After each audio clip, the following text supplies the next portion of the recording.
Hello everybody, welcome back to the McNutter Butters. Sorry that I have not been on here. I have been busy with other things.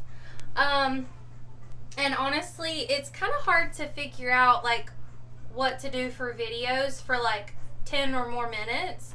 And I could really use some help with y'all from figuring that out. Like what y'all would like to see, what we could talk about, because believe it or not, being a content creator is actually kind of hard.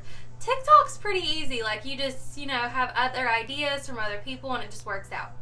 Maybe I need to do that on here. Be like,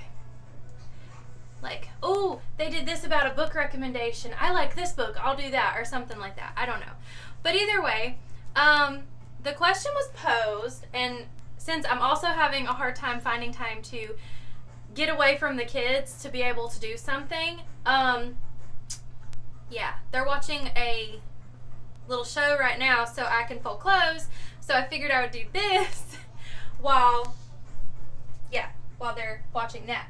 So maybe they won't pop in, maybe it'll work out. So I'm just going to fold clothes and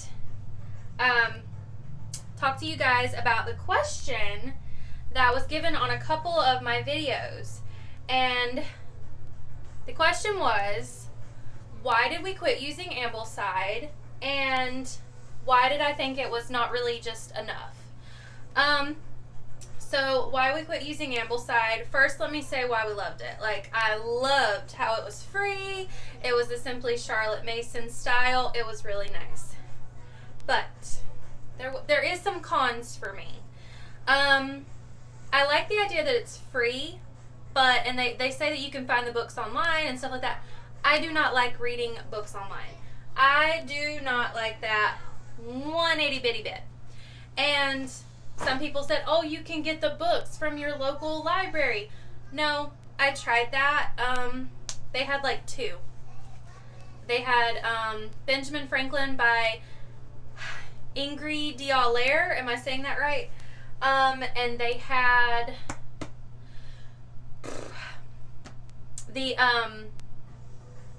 them little fairy tale books, like the blue fairy book, the red fairy book, yellow, like they had those. But they didn't really have anything else. So it just proved to be kind of difficult unless I just bought the books myself. And I guess in all actuality that's fine. It's just sometimes stuff wasn't available and that was really aggravating. So the books was one thing. But also, my kids have ADHD, and sitting down and listening to a story is actually rather difficult for them. And there's a lot of reading with Ambleside and with the Charlotte Mason method in general. I have actually found they do better with workbooks and textbooks, stuff that just has short, condensed, little bite size of what they need to know. And they seem to do better with that. They seem to do better with worksheets and questions and stuff like that. And that's fine. Every kid is different. Now, a friend of mine has been doing Ambleside for a really long time. And she actually doesn't exactly get the exact books that Ambleside suggests. Like, if it's talking about Benjamin Franklin, she would just get some books on Benjamin Franklin that she knows her kids will listen to, like picture books or something. So that might be something that you guys could do if you want to stick with Ambleside yourself. But for me, I like things to be laid out, cut in stone, ready to go. And I also felt like, I don't know, maybe it's just me being an overachiever or not being confident, but there was so many moments where we would do something and we would just read a book. And they weren't paying attention. I would try to get them to narrate it back. They weren't doing it. And it just felt like it just wasn't enough. And if your kid is able to narrate back and actually pay attention during the stories and stuff, it probably would be a good fit. But my kids weren't able to do that. And I think we got a sample. We did get a sample. What was it? Alpha and Omega, maybe? AOP? Life Pack. That's what it was. We got a sample of Life Pack. And my daughter, and well, actually all three, because I got them all a sample, they soaked it in. Having just bite-sized reading with questions, soaked it in, did amazing. I was like, are you kidding me? So even though I prefer the Charlotte Mason method, because to me it just feels like such a natural way to learn. It just feels like, it's the way I learn. I love to pick up books and read and go out and like really experience and touch what I'm learning about. I love that. And yes, they love field trips and doing all that, but I don't know. They were just having trouble with actually learning with that particular style, or curriculum, I guess you could say. And by the time I added up how many books and stuff, okay, they don't have a pile yet. By the time I added up how much all the books were going to cost and everything, it was about as much as what I was thinking about spending if I had went another route with some other curriculums. And with that being said, I will not be sticking with Sunlight. It is fabulous. It's not too much reading if you're just doing like one grade, at least not for my kids. I kind of combined the read alouds and readers and stuff. Like my 9-year-old was reading her readers out loud to her brother and sister. I was reading the read alouds to each of them, and that wasn't that bad. But I felt like if I did kindergarten, 1st grade, and 4th grade, no, that's not right. Preschool, kindergarten, 4th grade this coming year, I felt like the kindergartner definitely deserved to be able to get their own readers, their own read-alouds and stuff like that, instead of piggybacking off the 4th grader, because that was just a little bit too advanced, for the kindergartner. And when I looked at how much it was going to cost, it was just so expensive.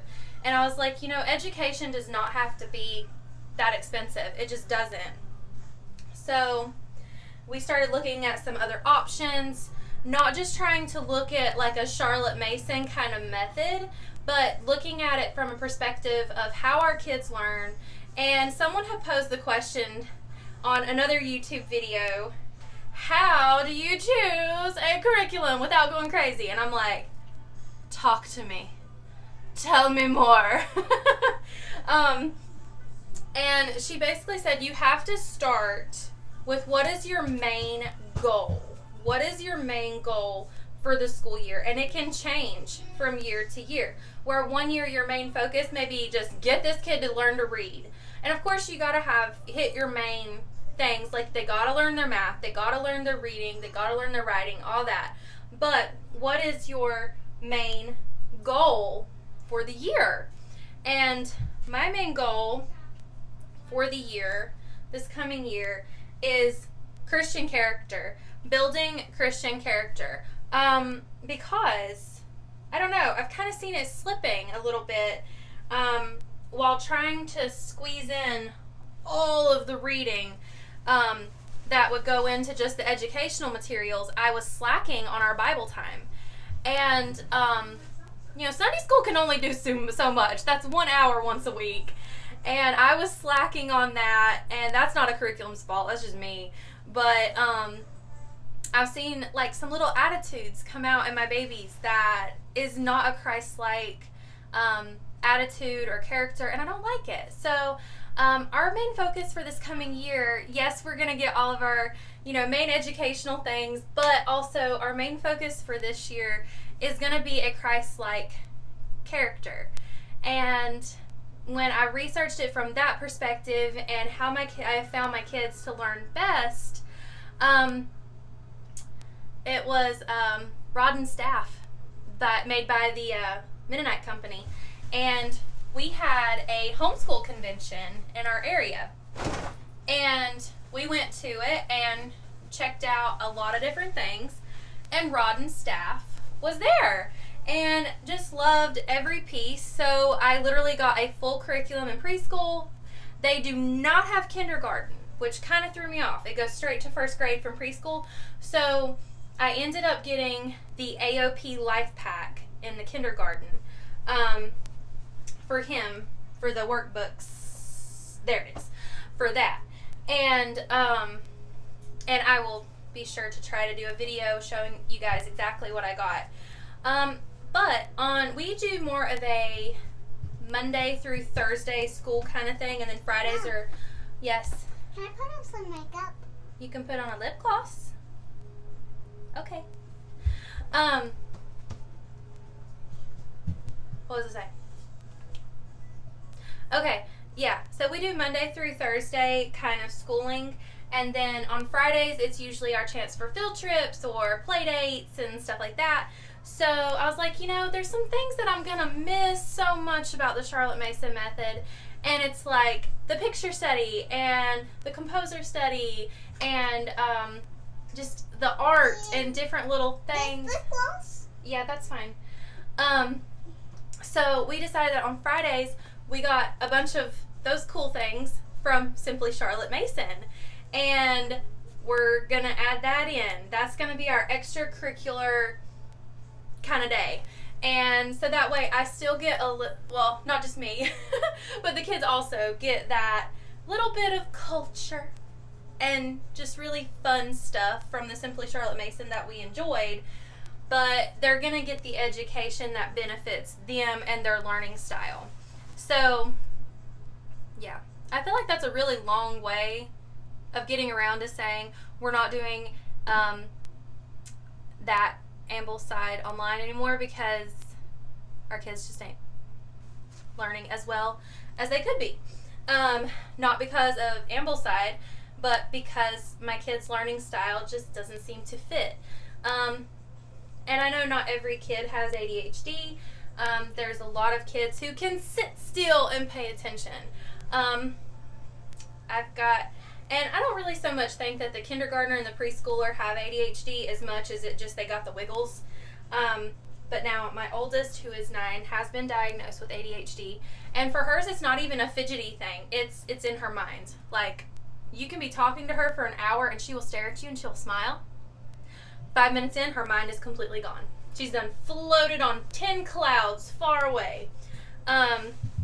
So that just is what it is. But oh yes, you look beautiful.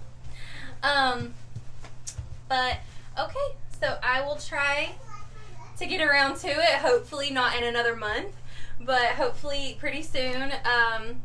Get to another video where I show you guys exactly what I got for next year. We are all ready to go. It is July and I've got everything.